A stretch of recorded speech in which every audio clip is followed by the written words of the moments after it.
Start. Birthday preparation రండి చూపిస్తా. Bagara rice, chicken curry యమ్మీ,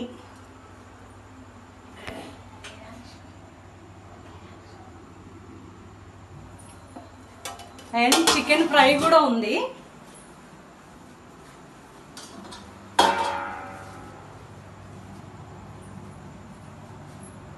ఈ లెగ్ పీస్ ఎవరికి కావాలి?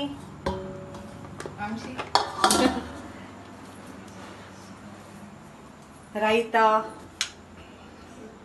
ఇవన్నీ ఎవరి బర్త్డే స్పెషల్స్? ఈరోజు సంశిత బర్త్డే టుడే. పాపడ్స్, వెజ్ వాళ్ళు ఉన్నారు ఇందులో, వాళ్ళ కోసం. సాంబార్, వైట్ రైస్ కుక్కర్లో, వైట్ రైస్ ఇందులో ఉంది.